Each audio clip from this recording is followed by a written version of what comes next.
Hello, this is Carmen from the Singer Featherweight Shop, and I want to talk to you about a common question that we get here in the shop, which is, why does my needle continue to go up and down when I'm trying to wind a bobbin? I've loosened the stop motion knob, I've pressed the bobbin winder down against the belt, but the needle continues to go up and down. So we're going to talk about how to remedy that. I've got another hand wheel here that we'll show you on that's off of a machine. I'm going to show you the different parts to the hand wheel. This little set screw here that goes in the stop motion knob first needs removed, or at least turned back a couple turns so that this gets free, so that you can take this stop motion knob all the way off the machine, off the hand wheel, and set it aside. This here is the hand wheel washer. It has 3 ears around the outside and 2 in the middle, and we'll talk about that in a little bit. And then this is usually where the problem is at if you're having this problem with the needle going up and down. Both the hand wheel and this collar that it rides on are steel. Even most of the rest of the machine is aluminum, but these two pieces are steel, and they're prone to some pitting and corroding, even rust. And they often get old sewing machine oil turned to varnish on there, and it'll just make it so sticky and stiff that it won't spin freely on that collar. So what you need to do is to clean that off, and there's a couple ways that you can do that. I usually grab whatever's handy. It can be a Brillo pad, steel wool. In this case, I've just got some sandpaper, and I just wrap it around here and get it off that way, and then do the same thing. Put some inside this hole, spin it around until you've got that nice and clean. Then maybe wipe off the residue with some kerosene, and then before you reassemble it, put a drop or two of sewing machine oil on the collar itself, and then the hand wheel should spin freely. So that's the first part of the fix, is to get that cleaned off. But now when you put it back together, it has to go back together a certain way. And there's 2 ears there in the center of this hand wheel washer, and they need to be pointing, facing out, away from the machine.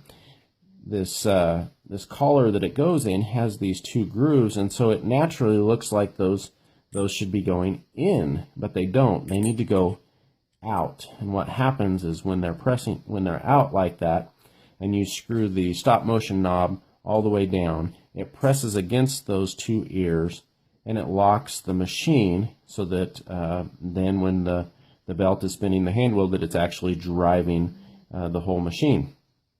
If they're in, it often won't do that, and you'll get slipping there. So that's the first part, is those have to be out. But then it's got these 3 ears here on the outside. So when you tighten this knob down and put the screw in, then when you go to wind a bobbin and you loosen it, this screw right here is going to hit one of those ears. And I'm going to show you without the hand wheel in the way, so you can see what we're talking about here. We put the washer on, we tighten down the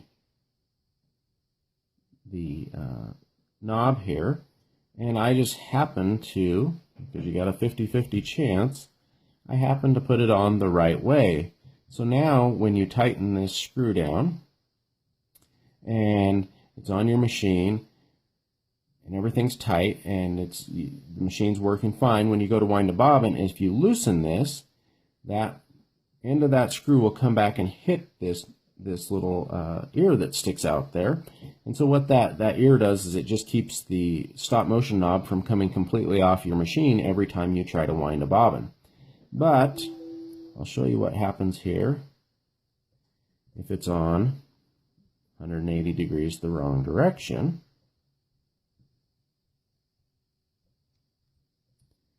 We stop it and spin it, and reassemble it. Now when it's on there tight and the screw is in, now you can see it back here. Now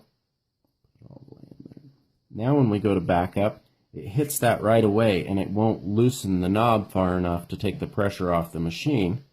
And so therefore that can be one reason why everything continues to spin when you try to wind the bobbin, is because you've got that in the wrong position.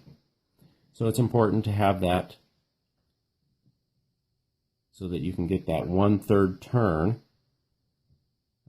of the stop motion knob every time you try to wind a bobbin. So we're going to put it back this way. And that should pretty much take care of your problem. Now, it is talked about oiling these threads here, and that's a cause of the problem. However, these threads and this knob have absolutely nothing to do with that issue of the needle continuing to go up and down. It will make it, maybe if you put a drop on there, it might make it easier to loosen this knob, but that's not part of the functioning of the machine. So really all you need to do is to clean this, put a drop of oil on the hand wheel collar there, reassemble it, and that should take care of it. Now some of these machines are old, and this, well, they're all old, but some of them get worn from use. And if it gets worn and then you have a little resistance from the belt pressing on this hand wheel, sometimes even with this clean, it still wants to make the needle go up and down just a tiny bit. And if you've got a machine that is that way and everything is assembled correctly, usually just lowering your presser foot when you're winding a bobbin adds enough pressure to the workings of the machine to keep that from happening. So anyway, I hope that makes sense, and if you have any questions, feel free to ask.